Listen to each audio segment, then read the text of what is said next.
कार्तिक तलाक नहीं चाहता था, मगर रिया ने मेल मिलाप से इनकार कर दिया। वही व्यावसायिक जीवन में संपर्क में आए राज को रिया ने अपना जिस्म सौंप दिया। राज ने प्रपोज किया तो रिया अंगूठी ले आई, लेकिन वो राज की उंगली की शोभा ना बन सकी। एक बार अपने फैसले पर दोबारा विचार कर लें। पति पत्नी में झगड़ा होता ही रहता है, तलाक ही समस्या का समाधान नहीं होता। आपकी एक बच्ची भी है, उसके भविष्य का भी सवाल है। जिला एवं सत्र न्यायाधीश ने अपने चैम्बर में सामने बैठे कार्तिक और उसकी पत्नी रिया को समझाने की गरज से औपचारिक तौर पर कहा। ये औपचारिकता हर जज तलाक की डिग्री देने से पहले पूरी करता है। कार्तिक ने आशापूर्ण नजरों से रिया की तरफ देखा, मगर रिया ने दृढ़तापूर्वक इनकार करते हुए कहा, जी नहीं, मेल मिलाप की कोई गुंजाइश नहीं बची है। ठीक है, जैसी आपकी मर्जी। अदालत से बाहर आकर पति पत्नी अपने अपने रास्ते पर चल दिए। उसकी पत्नी इतनी निष्ठुर हो जाएगी, कार्तिक ने सोचा भी नहीं था। मामूली खटपट तो आरंभ से थी, मगर विवाद तब बढ़ा जब रिया ने आयात निर्यात की कंपनी बनाई। वो एक फैशन डिजाइनर थी, कई फर्मों में नौकरी करती आई थी। बाद में 3 साल पहले उसने जमा पूंजी का इंतजाम कर अपनी फर्म बनाई थी। कार्तिक सरकारी नौकरी में था, अच्छे पद पर था, इसीलिए वेतन भी काफ़ी अच्छा था। शुरू में आर्थिक स्थिति अच्छी नहीं थी, इसीलिए उसने पत्नी को नौकरी करने के लिए प्रोत्साहित किया था। धीरे धीरे हालात सुधरते गए। सरकारी मुलाजिमों का वेतन काफ़ी बढ़ गया था। रिया काफ़ी सुंदर और अच्छे व्यक्तित्व की स्त्री थी। उसकी तुलना में कार्तिक सामान्य व्यक्तित्व और थोड़ा सांवले रंग रूप का था। सरकारी नौकरी का आकर्षण ही था जो रिया के माता पिता ने कार्तिक से बेटी का रिश्ता किया था। रिया को अपना पति पसंद नहीं था तो नापसंद भी नहीं था। जैसे तैसे जिंदगी गुजारने की मानसिकता से दोनों निभा रहे थे। रिया के अपने अरमान थे, उमंगें थी, महत्वाकांक्षाएं थी। फैशन डिजाइनर की नौकरी से उसको काफ़ी कुछ उमंगें पूरी करने का मौका तो मिला था, मगर फिर भी उसका मन हमेशा खाली खाली सा रहता था। कार्तिक अपनी पत्नी के सुंदर व्यक्तित्व से दबता था, इसीलिए वो उसको उत्पीड़ित करने में आनंद पाता था। कई बार रिया घर देर से लौटती थी। उसका चाल चलन चरित्र सब बेबाक था, इसीलिए उसको अपने पति द्वारा कटाक्ष करना, शक करना अखरता था। बाद में जब रिया ने अपनी आयात निर्यात की फर्म बना ली और अच्छी आमदनी होने लगी, तो कार्तिक खुद को काफ़ी हीन समझने लगा। उसकी खींच बढ़ गई थी। रोज रोज क्लेश और झगड़े की परिणति तलाक में हुई। दोनों की एक बच्ची थी जो 12 साल की थी और कॉन्वेंट में पढ़ रही थी। बच्ची की सिरपरस्ती भी रिया को हासिल हुई। तलाक का फैसला होने के बाद रिया अपने ऑफिस पहुंची तो उसकी स्टेनो अनुपमा ने उसका अभिवादन किया। लगभग 22-23 साल की अनुपमा पूरी चमक धमक के साथ अपनी सीट पर मौजूद थी। स्टेनो ने लगभग 20 साल बड़ी उसकी मैडम यानी मालकिन रिया भी अपने व्यवसाय और चलन के हिसाब से ही बनी ठनी रहती थी।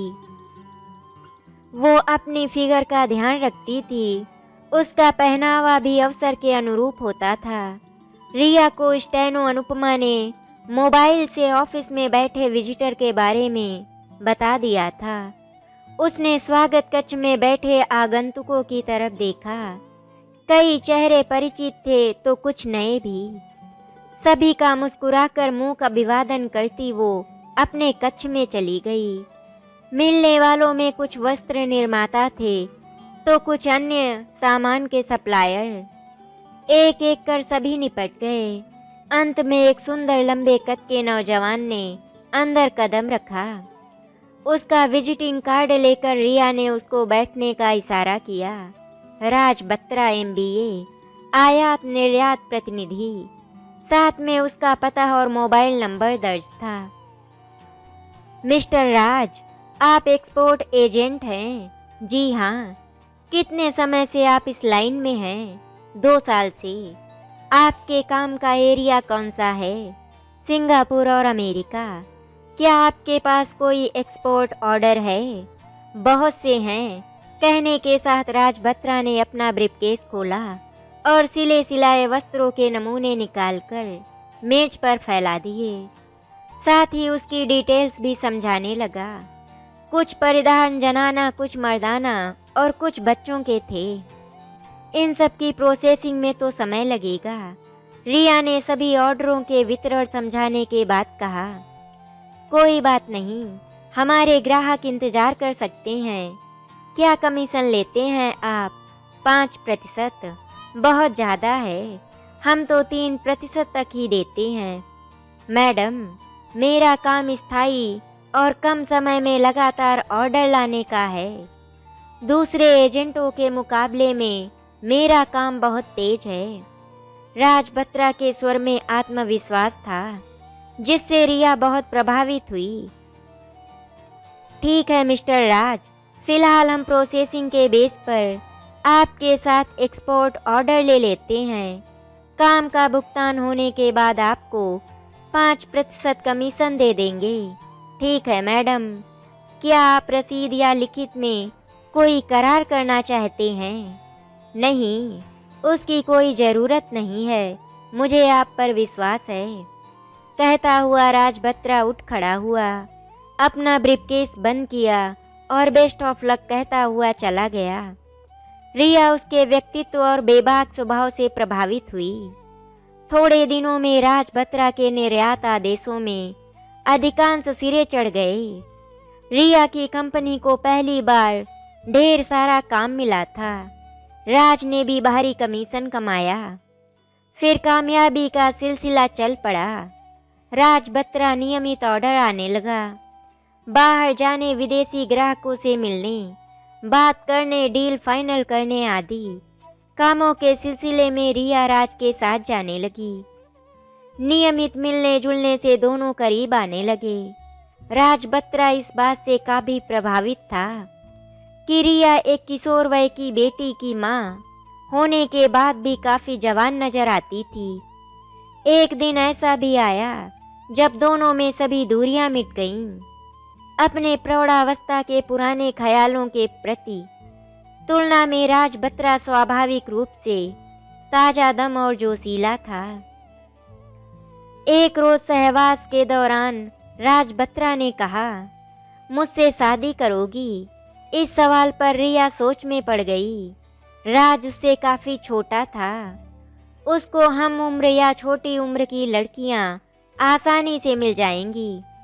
अपने से उम्र में इतनी बड़ी महिला से वो क्या पाएगा? क्या सोचने लगी?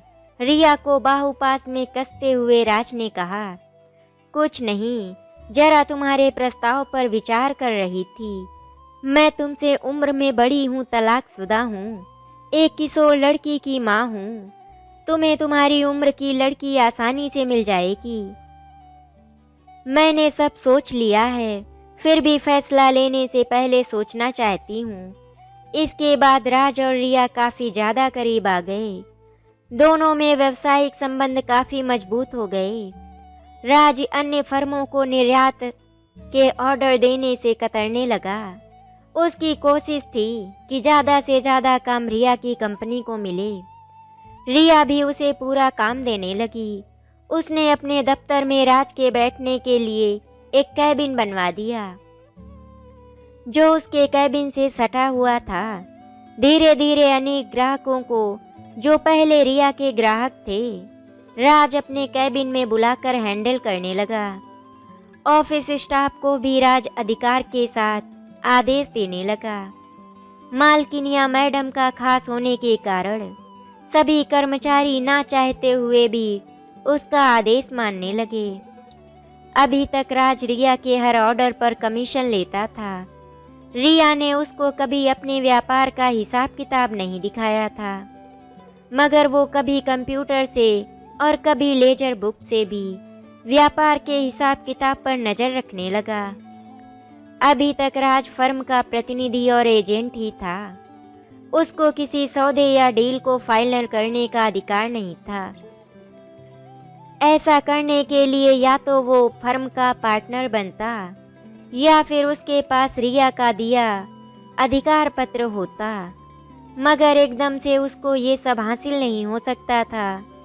जो भी था आखिर वो एक एजेंट भर था, जबकि रिया फर्म की मालकिन थी।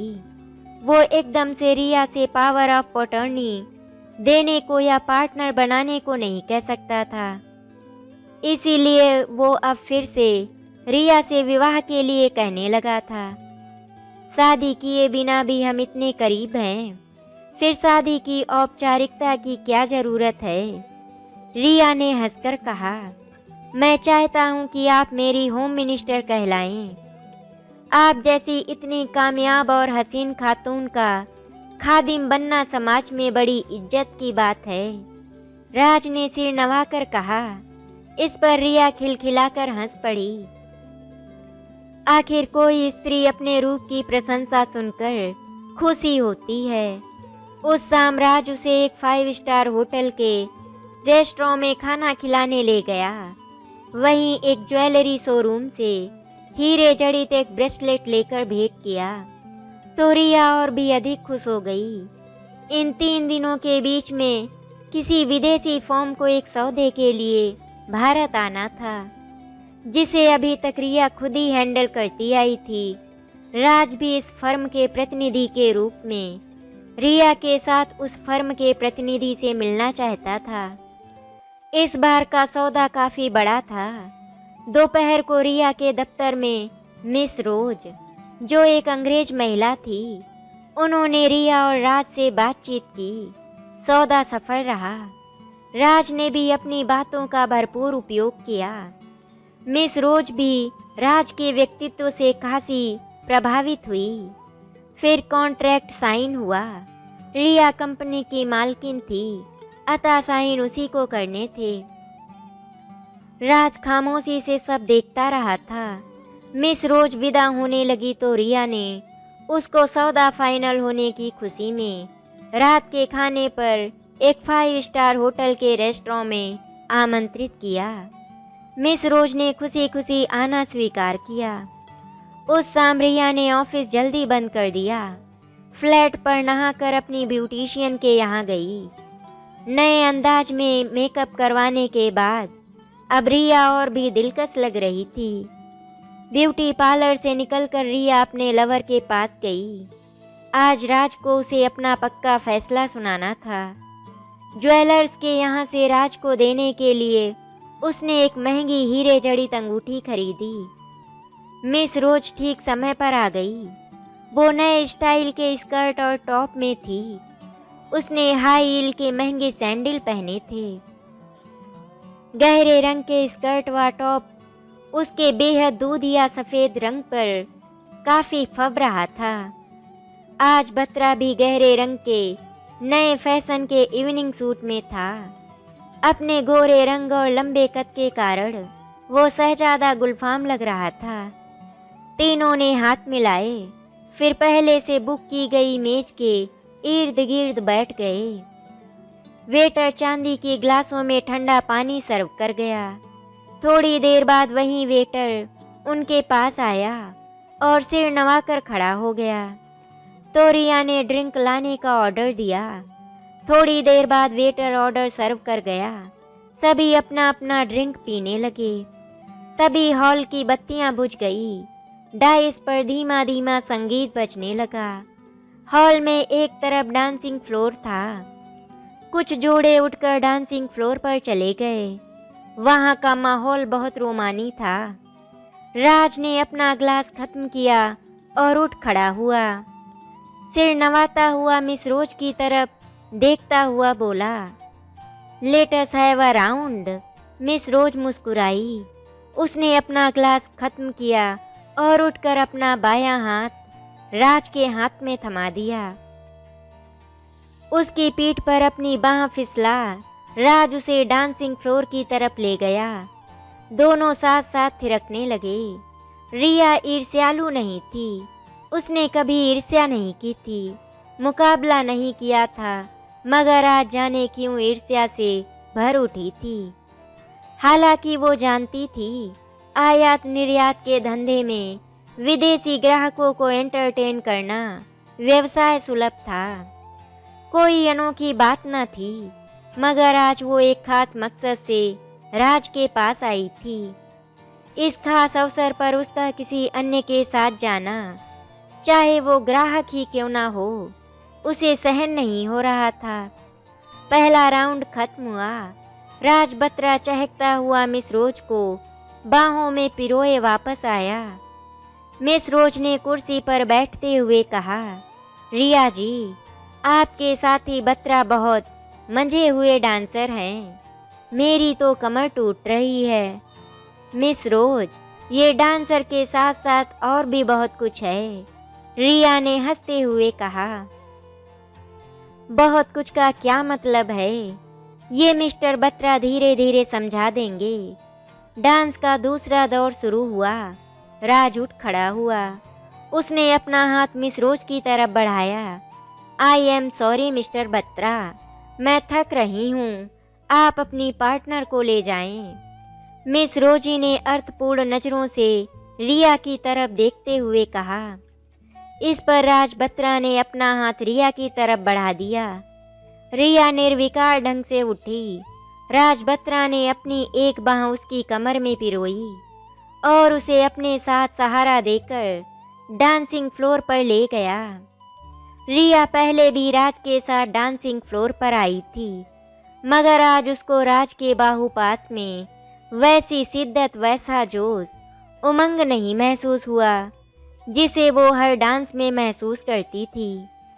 दोनों को लग रहा था मानो वे प्रोफेशनल डांसर हो जो औपचारिक तौर पर डांस कर रहे थे। राज बत्रा मुड़ मुड़ कर मिस रोज की तरफ देख रहा था। स्त्री ही स्त्री की दुश्मन होती है। वो ना सौत सह सकती है और ना मुकाबला या तुलना।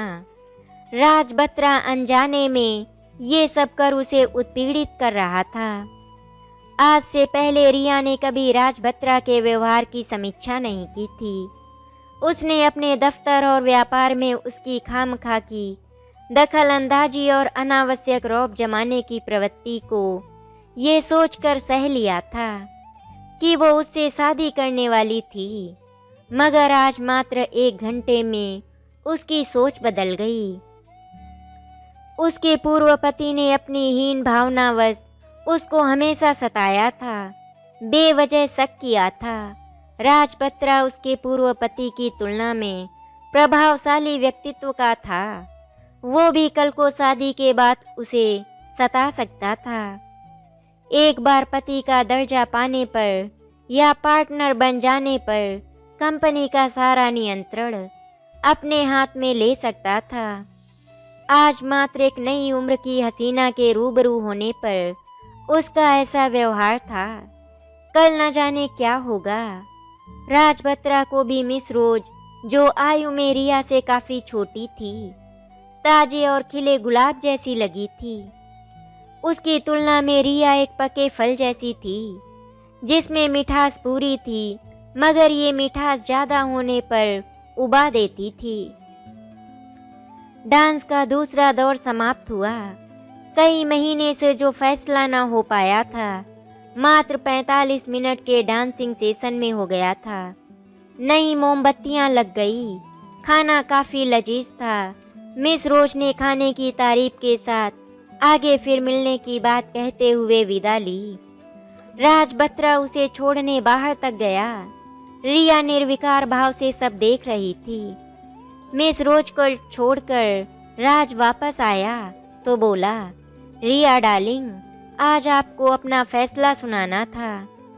क्या ज़रूरत है? लापरवाही से रिया ने कहा। आपने आज ही तो कहा था। राज बत्रा जैसे याद दिला रहा था। हम दोनों में जो है वो शादी के बिना भी चल सकता है, मगर शादी फिर शादी होती है। देखिए मिस्टर राज, जब तक फासला होता है तभी तक हर चीज़ आकर्षक नज़र आती है। पहाड़ हमसे दूर है, हमें सुंदर लगते हैं, मगर जब हम उन पर जाते हैं तब हमें पत्थर नज़र आते हैं। आज मैं थोड़ी जवान हूँ, कल को प्रौढ़ वृद्धा हो जाऊंगी, मगर आप तब भी जवान होंगे। आप अभी से नई कली ढूंढ ले, मैं आपकी व्यापार में सहयोगी ही ठीक हूँ। राज बत्रा भौचक्का था। उसे ऐसे रोमानी माहौल में ऐसे विपरीत फैसले की उम्मीद न थी। वेटर को 500 रुपए का नोट टिप में के लिए थमा दिया। रिया सधे कदमों से वापस चली गई। रिंग सेरेमनी की अंगूठी बंद की बंद ही रह गई थी। डांस फ्लोर पर डांस का नया दौर आरंभ हो रहा था। आशा करती हूँ आपको हमारी कहानी अच्छी लगी होगी। अगर आपको हमारी कहानी अच्छी लगी तो वीडियो को लाइक एंड शेयर करें, चैनल को सब्सक्राइब करें। वीडियो देखने के लिए आपका धन्यवाद।